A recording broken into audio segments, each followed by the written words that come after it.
নমস্কার বন্ধুরা, আজকের রেসিপি বিরিয়ানি। বিরিয়ানি খেতে আমাদের সকলেরই খুব ভালো লাগে,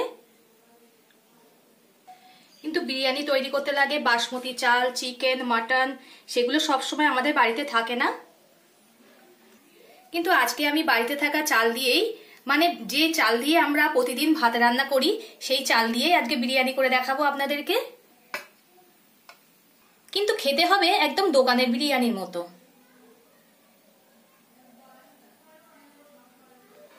চলুন তাহলে কথা না বাড়িয়ে কিভাবে বাড়িতে থাকা উপকরণ দিয়ে বিরিয়ানি বানা যায় সেইটাই আপনাদের দেখাবো। আর হ্যাঁ, আমাদের চ্যানেলে নতুন হয়ে থাকলে চ্যানেলটাকে সাবস্ক্রাইব করে আমাদের পাশে থাকবেন। চলুন তাহলে নতুন একটা রেসিপি শুরু করা যাক। এখানে আমি বাড়ি থাকা চালই নিয়ে নিয়েছি, দেখুন যেই চালের আমরা প্রতিদিন ভাত খাই সেই চালে নিয়ে নিয়েছি। এখানে 1 কেজি চাল আছে। এবার চালটাকে পরিষ্কার করে 3-4 বার ধুয়ে নেব। চালটা আমার ধোয়া হয়ে গেছে। এদিকে হাঁড়িতে আমি জল গরম হতে বসিয়ে দিয়েছিলাম ভাতের জন্য। জলটা আমার ফোটা আরম্ভ করে দিয়েছে।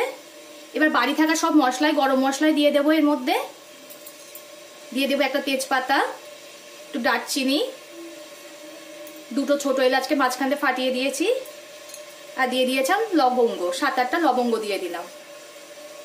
এই গরম মশলা আমাদের বাড়িতে সবারই প্রায় থাকে।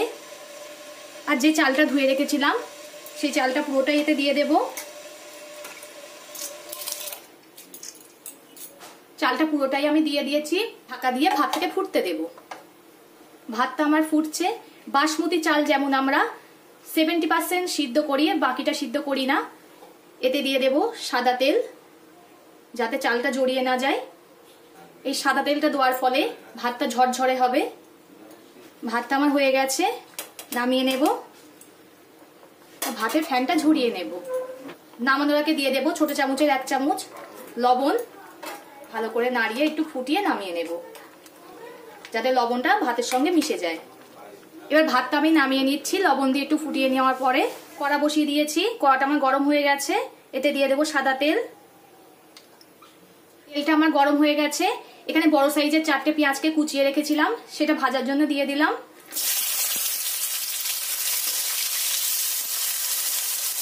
ভাজার সময় অল্প করে লবণ দিয়ে দিলাম, তাহলে পেঁয়াজটা আর পুড়ে যাবে না। পেঁয়াজ আমার ভাজা হয়ে গেছে। পেঁয়াজগুলোকে তুলে রাখবো। তেল রয়েছে, পেঁয়াজ ভাজা, ওই তেলের মধ্যে আবারও দিয়ে দিলাম সর্ষের তেল। তেলটা আমার গরম হয়ে গেছে। এতে আলুগুলো ভেজে নেব। আমি আলু এরম টুকরে কেটে নিয়েছি।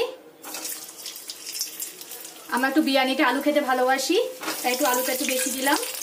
আলুগুলো আমি লাল লাল করে ভেজে নেব। আলুতে দিয়ে দিলাম অল্প করে লবণ আর একটু হলুদ দিয়ে দিলাম।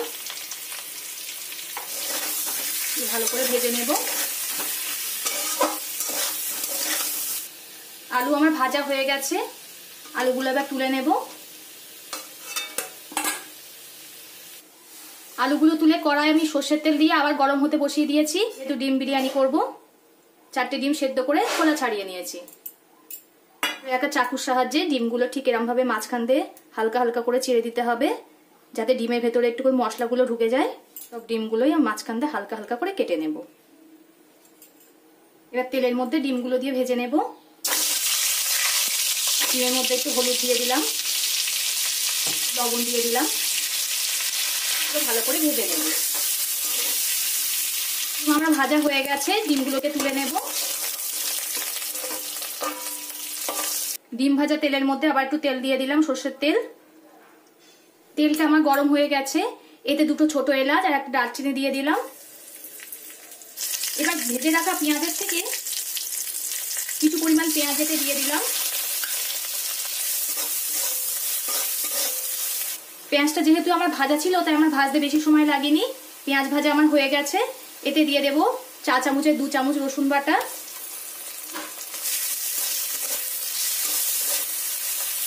যতক্ষণ কাঁচা গন্ধ না যায় ততক্ষণ একটু ভেজে নেব। রসুন আর পেঁয়াজ আমার ভালো করে ভাজা হয়ে গেছে। এতে দিয়ে দেবো একটা বড় সাইজের টমেটো কুচিয়ে রেখেছিলাম, সেটা দিয়ে দিলাম। টমেটো আমার সুন্দর গলে গেছে। এতে দিয়ে দেবো 4 চামচের 2 চামচ আদা বাটা। আমার পেঁয়াজ আদা রসুন খুব ভালো করে কষানো হয়ে গেছে। এতে দিয়ে দেব লবণ স্বাদ মতো, দিয়ে দিলাম হলুদ গুঁড়ো, চা চামচের হাফ চামচ জিরে গুঁড়ো, হাফ চামচ ধনিয়া গুঁড়ো। সব বাড়ি থাকা মশলা দিয়েই হয়ে যাবে, কিন্তু খেতে এত দারুণ হবে। কাশ্মীরি লঙ্কা গুঁড়ো দিয়ে দিলাম ছোট চামচের 1 চামচ, আর একটা কাঁচা লঙ্কা দিয়ে দিলাম মাঝখান থেকে চিড়ে। লঙ্কাটা আপনারা আপনাদের স্বাদ মতো ব্যবহার করবেন, যে যেমন ঝাল খেতে পছন্দ করেন। এবার সব মশলা ভালো করে কষিয়ে নিতে হবে।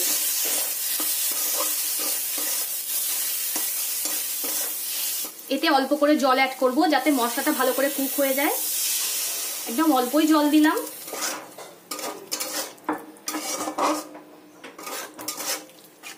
মশলা থেকে দেখুন তেল ছাড়ছে, এই সময় ভেজে রাখা আলুগুলো দিয়ে দিতে হবে। এগুলো দিয়ে ভালো করে কষিয়ে নেব। আমার সব মশলা খুব ভালো করে কষানো হয়ে গেছে। এতে দিয়ে দেবো চা চামচের 1 চামচ বিরিয়ানি মশলা,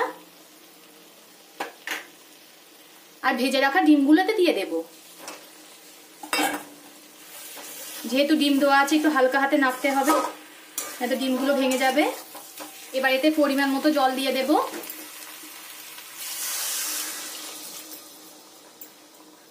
এবার ঝোলটাকে একটু ফুটিয়ে নেব। আমার হয়ে গেছে, আমি এবার এটা নামিয়ে নেব। আলুগুলো দেখুন খুব সুন্দর গলে গেছে। নামিয়ে নিচ্ছি।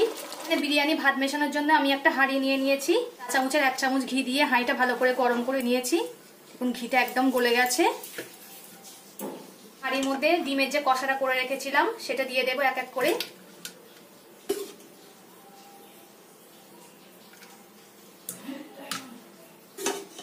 আমি 2টো লেয়ার করব, এখানে একটা লেয়ারের জন্য তৈরি করছি। এবার এর উপরে যে ভাতটা করে রেখেছিলাম সেটা দিয়ে দিলাম। দেখুন ভাতটা কত সুন্দর ঝরঝরে হয়েছে। ভাতটা আমি দিয়ে দিয়েছি একটা লেয়ারে। আবারও এতে ডিমের কষাটা দিয়ে দিলাম। এবার আবারও ওপর থেকে ভাতগুলো দিয়ে দেব। এই ভাতের উপরে দিয়ে দেব অল্প করে লবণ। ভাতে লবণ দেওয়া ছিল ভাত করার সময়, তা আমি অল্পই লবণ ব্যবহার করলাম। দিয়ে দেব ঘি, 1 চামচ কেওড়া জল দিয়ে দিলাম। বাড়ি থাকলে অবশ্যই দেবেন, এটা যে কোনো মুদির দোকানে পাওয়া যায়। 1 চামচ গোলাপ জল দিয়ে দিলাম। উপর থেকে একটু বিরিয়ানি মশলা ছড়িয়ে দিলাম।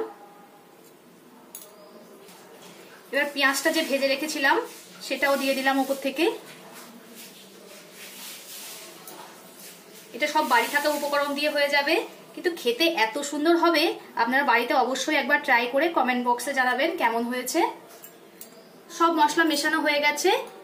একদম লাস্টে ওপর থেকে 2 ফোঁটা মিঠা আতর দিয়ে দিলাম। এটাও আপনারা যে কোনো মুদির দোকানে পেয়ে যাবেন। এবার একটা থালা দিয়ে ঢাকা দিয়ে দেব। গ্যাস একদম লোয়ে রেখে হাঁড়িটা বসিয়ে দিয়েছি ঢাকা দিয়ে। ওপর থেকে একটা নোড়া চাপা দিয়ে দিলাম। যে আমরা বাটনা করি শিল নোড়ায়, সেই নোড়া চাপা দিয়ে দিলাম। আপনারা চাইলে যে কোনো একটা ভারী জিনিস চাপা দিয়ে দিতে পারেন। এবার 2-3 মিনিট মতো এটা লোয়ে রেখে দেব। 2-3 মিনিট পরে ফিরে এলাম। গ্যাসটা অফ করে দিয়েছি। এবার নোড়াটা তুলে নেব। ভাতের হাঁড়িটা গ্যাস ওভেন থেকে নামিয়ে নেব। গ্যাস ওভেন থেকে নামিয়ে নিয়েছি। ঢাকাটা খুলে আপনাদের দেখাচ্ছি। কত সুন্দর গন্ধ বেরোচ্ছে, পুরো বাড়ি রান্নাঘর বিরিয়ানির গন্ধে মোমো করছে। দেখুন কত সুন্দর। আপনারা এভাবে বাড়িতে একবার ট্রাই করে দেখবেন, দারুণ লাগে খেতে। ভিডিওটা ভালো লাগলে লাইক ও শেয়ার করে দেবেন এবং কমেন্ট করে জানাবেন আপনাদের মতামত। পরবর্তী ভিডিওতে আপনাদের সঙ্গে আবার দেখা হচ্ছে।